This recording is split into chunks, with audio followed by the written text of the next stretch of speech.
선생님, 네. 제가 머구리란 단어를 많이 들어봤는데 정확히 머구리 뜻이 뭐예요?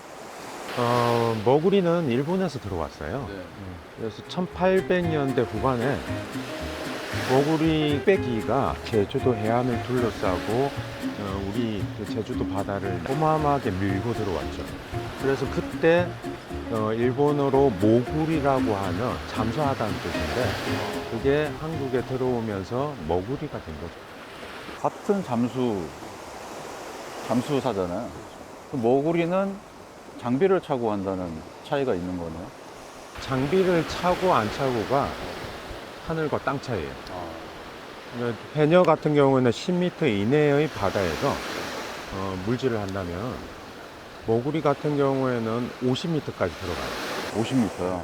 그리고 해녀 같은 경우에 1분, 2분 정도를 물질해서 채취한다면은 머구리 같은 경우는 1시간, 2시간을 물 밑에서 작업을 하기 때문에 사람의 손길이 여태까지 닿지 않았던 40m, 50m 수심에 들어가면은 전복하고 해삼들이 거의 깔려 있다시피 해요. 제가 잠수복을 한번 봤는데 무게가 많이 나갈 것 같더라고요. 제가 바로 이 장소에서 머구리 전체를 착용하고 한번 들어가 본 적이 있어요. 직접 네. 들어가 봤더니 실제로 투구하고 모든 걸 착용하고 일어서려고 하는데 제가 힘 근력이 좀 센 편이에요. 입만 벌리면 근데 못 일어나겠는 거예요. 몇 킬로인데요? 너무 무거워갖고 한 50kg 되니까 50킬로요? 네, 그냥 맨몸으로 일어나는 거와 달리 제가 손을 무릎에 짚고 일어났어요. 그 장비를 입고 그다음에 산소 호수라고 해야 되나요? 그런 호수 같은 거를 달고 그걸로 이제 산소 주입을 하면서 아마 이제 작업을 한 걸로 저는 알고 있거든요. 그것 좀 알려주세요. 어떤 식으로? 그러니까 혼자서 하는 게 아니라 배 위에서 산소를 공급을 해줘야 돼요. 제일 중요한 거는 산소 공급도 공급이지만 이 배가 움직이잖아요.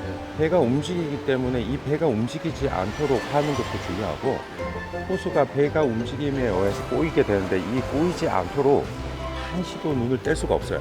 그래서 배 위에 풍이라는 걸 달아요. 배 뒤쪽에 마치 돛대같이 이렇게 다는데 이게 배가 움직이지 않게 만드는 거죠. 이것도 중요하지만 이걸 단다고 해서 배가 움직이지 않는 건 아니기 때문에 한순간도 이 호수가 꼬이는지 안 꼬이는지를 눈을 떼면 안 되는 거예요.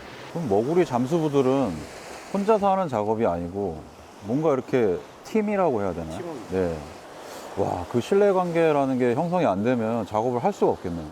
제가 있을 때 5분의 잠수부들이 계셨으니까 그 잠수부들께 이야기도 듣고 그리고 그때 당시에 그 생생한 이야기들 그리고 지금 어떻게 계신지 저도 좀 궁금하거든요. 찾아가 봐서 한 분씩 한 분씩 이야기도 듣고 인사도 드리고 오랜만에 하는 시간을 가졌으면 좋겠어요.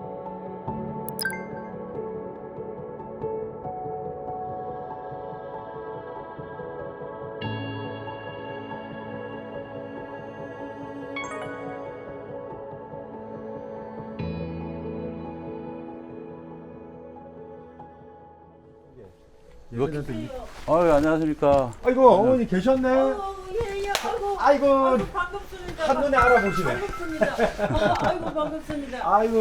예 들으세요 커피 한 잔 드세요. 아이고 이제 촬영한다고. 시빌이라고 그게 와가지고 시베리. 돌아가실 때 되니까나 그로 인해 가지고 열이 왔어.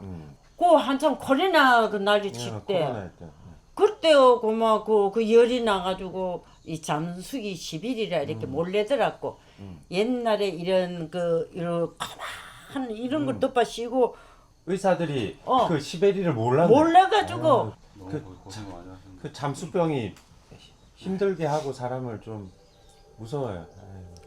그래서 나와가지고 한 달 안 돼가 돌아갔었어.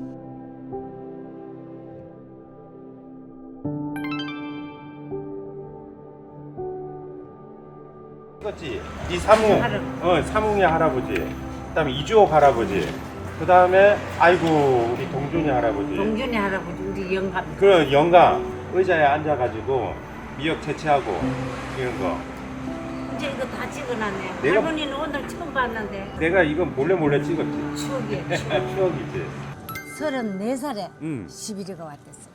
너무 빨리 왔다. 그 김광정이 동생이죠. 형이 아프니까 그걸 물려받았고 했죠. 아니 34살에 11위 왔으면은 힘들 텐데. 그래도 살아야지 어떡하나. 음. 삼남매 공부 다 시키고. 할아버지가 64살까지 물에 종사했잖아. 11위 와도. 아이고야. 그래가 그 삼남매 대학은 다 맞아.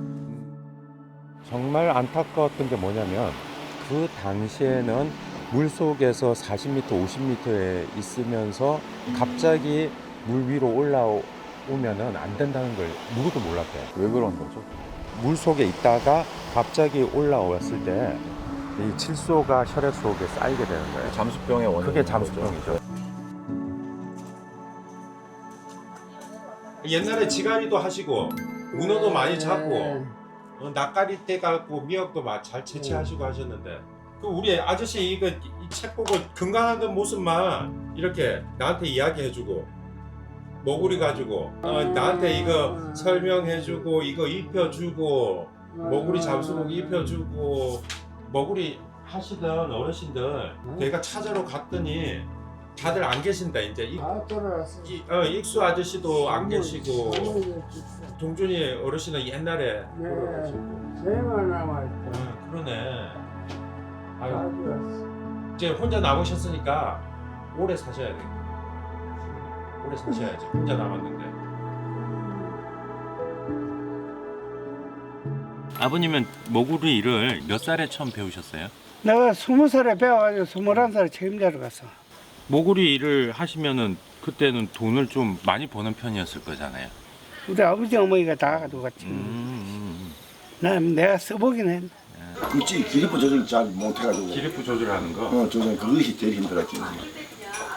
처음에는 그 병이 와가지고 이제 서울 구로구 대학병원에 갔다가 또 서울에 또 그 영등포 성모병원에 갔다가 그래 많이 되니까 그래가지고 돈 다 없어버렸지. 이 아버님은 잠수병이 언제 왔습니까? 33살. 그렇지. 일찍 오셨네? 서질부터 할 일이 없으니까.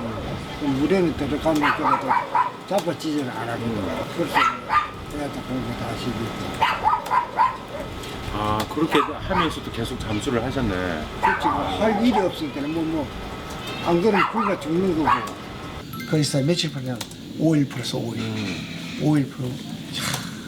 기적이야 기적. 이건 참 내가 몸만 나오면은 육지에서 지게질하고 뭘 하더라도 육지를 하겠다 이랬는데 막상 몸이 나아가지고 집으로 돌아온 단계에 돈 한 푼 없이 들어간다는 게 참 막연하더라고.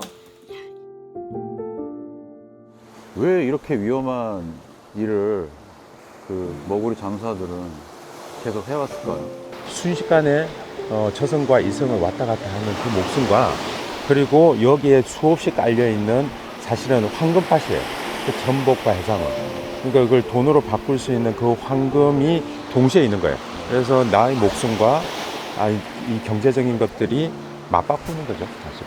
그러니까 위험해도 어쨌든 가족의 생계를 책임져야 되는 이제 가장들이 결국 그 잠수복을 입고 바닷속으로 뛰어든 거거든요. 뭐 저희 가족들을 먹여 살리기 위해서 자기 목숨을 담보로 바닷속에서 싸워 나갔던 그 과거의 우리 잠수부들의 이야기죠. 한일쌤 얘기해서 들으니까 오늘은 좀 바다 느낌이 좀 다른 것 같아요. 바다는 풍요지만 대신에 또 굉장히 위험한 곳이죠. 그러네요. 네.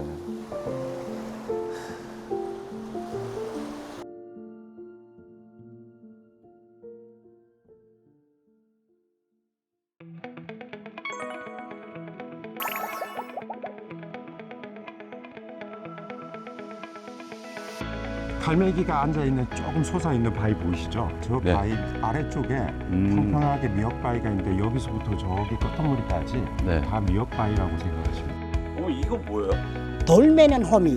이 돌 작업한다고 돌매는 호미. 이건 뭐예요? 이거는 실겠대. 이잖아. 계속 찍는 거라. 리어 파일을 바위를 이렇게 빙치.